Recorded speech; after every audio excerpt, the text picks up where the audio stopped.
Hi there and welcome to Strensham for the virtual open day. My name's Julian Spiers and I'm the Aircrew team leader here at Strensham. The aircraft we've got here based at Strensham is an Ec135 T2 aircraft. It was built in 2013 and we've had it here at Strensham for about the last 3 years. What I'll do is give you a quick guided tour around. First we'll head over to the front seat, which is where our CCPs actually form part of the flight crew on the way to the incident. So in the front of the aircraft we have all the equipment here that's needed to navigate and fly the aircraft. We don't actually have any sort of part of the flying capability, that's provided by our pilot. However, we do form part of the flight crew and we will assist with the navigation on the way to the incident. We actually use maps and compasses over the past few years. So we actually carry a full set of maps for the UK and we're also trained to use those. But lately we're actually using a computer-based navigation system which is based on an iPad. And this actually allows us to have the aviation maps and also the ordnance survey maps all downloaded onto the machine here.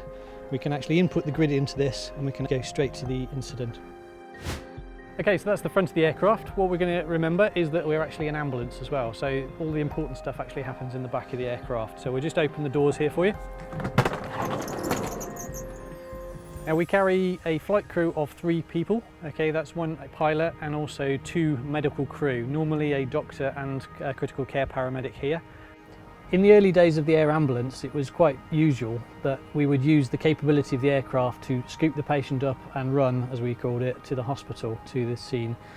As the service has become more developed, we're actually taking the A&E department to the patient to allow more significant surgical and medical procedures to happen at the point of the impact rather than actually waiting till they get to the hospital, because this is proven to have a benefit for the patient. The ethos now is about moving the team to the patient rather than moving the patient to the team. So what we're actually finding is that at the moment we're only conveying about 12% of the patients that we go to, and this is because obviously we are able to provide the advanced emergency care at scene.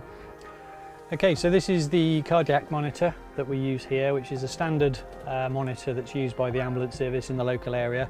It means that our equipment is compatible with the local equipment, and that's really useful from a consumable perspective. This machine allows us to monitor what the patient's heart is doing. It allows us to shock a heart and actually that is working or not working efficiently and get it back into a rhythm where it's actually pumping, and we can actually restore somebody from cardiac arrest using this equipment. This is the pilot seat. The pilot is responsible for the safety of the mission and he is responsible for the safety of the aircraft at all times. So while we disappear off to deal with a patient, he is responsible for the aircraft and he will often prepare it ready for onward transfer if need be. Most of our pilots come from a military background, and that's because they're used to operating in austere environments and weather conditions that would obviously not be suitable for sort of most flyers. They are very, very good. They will actually form part of the flight crew and will help us out a lot at scene, even though it's not part of their job role. The Eurocopter Ec135 is probably one of the most common types of aircraft that's used by the air ambulances in this country.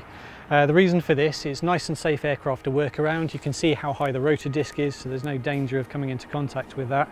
We've also got a shrouded tail rotor as well, which means that it's nice and safe again to work around because you're less likely to sort of run into it. It's all about safety with the air ambulance. We need to make sure that it's nice and safe. So all the air ambulances in the UK are twin engine, and you can see the turbine outlet here at the top here. Now that can be up to sort of 700 degrees sometimes actually when it's working. This aircraft here cost the charity about £4.5 million. Unfortunately, that's not the expensive part of it. The expensive part is actually keeping the thing in the air and keeping it running.